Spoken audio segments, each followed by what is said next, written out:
গাজায় যুদ্ধ না থামালে সেপ্টেম্বর মাসে ফিলিস্তিনকে স্বাধীন রাষ্ট্রের স্বীকৃতি দেবে যুক্তরাজ্য। স্থানীয় সময় মঙ্গলবার এ ঘোষণা দেন দেশটির প্রধানমন্ত্রী কিয়ার স্টারমার। তবে ব্রিটেনের এমন পরিকল্পনার ঘোষণায় চটেছে ইসরায়েল। যুক্তরাজ্যের এ পদক্ষেপ হামাসের জন্য পুরস্কার বলে দাবি করেছে ইসরায়েলের পররাষ্ট্র মন্ত্রণালয়। পাশাপাশি স্টারমারের এমন পরিকল্পনা প্রত্যাখ্যান করে তারা। এদিকে দখলদারদের হামলায় অব্যাহত উপত্যকাটিতে একদিনে প্রাণ হারিয়েছেন আরও ৮১ জন।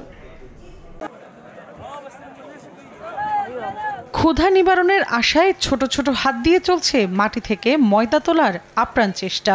অনেকেই আবার পিঠে করে নিয়ে যাচ্ছে বস্তা। যুদ্ধবিধ্বস্ত গাজায় এখন প্রতিদিনকার চিত্র এটি। প্রাণের ঝুঁকি নিয়ে সাগরে নেমেও খাবার সংগ্রহের চেষ্টা করছেন উপত্যকাটির বাসিন্দারা। কেউ সফল হচ্ছেন, কেউ আবার ফিরছেন শূন্য হাতে।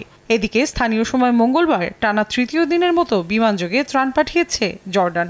এতে প্রায় ১৫ টন খাদ্য ও জরুরি সহায়তা সামগ্রী গাজায় পৌঁছে দেওয়া হয়েছে বলে জানিয়েছে দেশটির সশস্ত্র বাহিনী। বিমানযোগে প্রথমবারের মতো সহায়তা পাঠিয়েছে যুক্তরাজ্যও।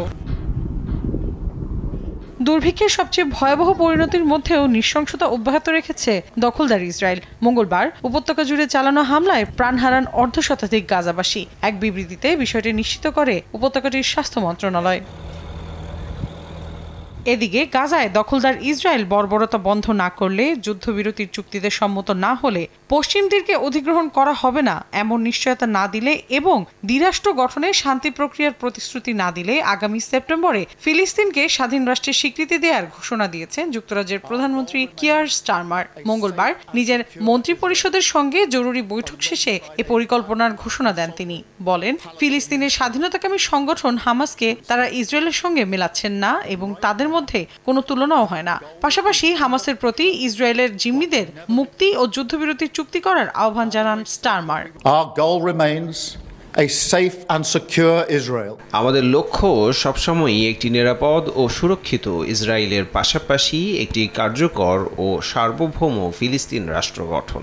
কিন্তু এখন সেই লক্ষ্য ইতিহাসে সবচেয়ে বেশি চাপের মুখে রয়েছে।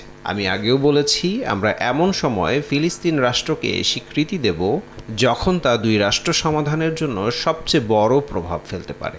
এখন সেই সমাধান হুমকির মুখে, তাই এখনই পদক্ষেপ নেয়ার সময়।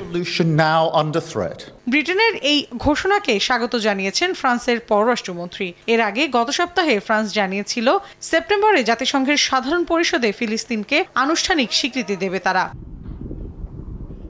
অন্যদিকে ফিলিস্তিনকে রাষ্ট্র হিসেবে স্বীকৃতির পদক্ষেপে ব্রিটেনকে কড়া হুঁশিয়ারি দিয়েছে ইসরায়েল। যুক্তরাজ্যের এই সিদ্ধান্ত হামাসের জন্য পুরস্কার বলে দাবি করেছে ইসরায়েলের পররাষ্ট্র মন্ত্রণালয়। তাদের অভিযোগ, ব্রিটেনের অবস্থান পাল্টে যাওয়ায় যুদ্ধবিরতি ও জিম্মি মুক্তির প্রচেষ্টায় নেতিবাচক প্রভাব পড়বে। পাশাপাশি স্টারমারের এমন পরিকল্পনাও প্রত্যাখ্যান করেন তারা।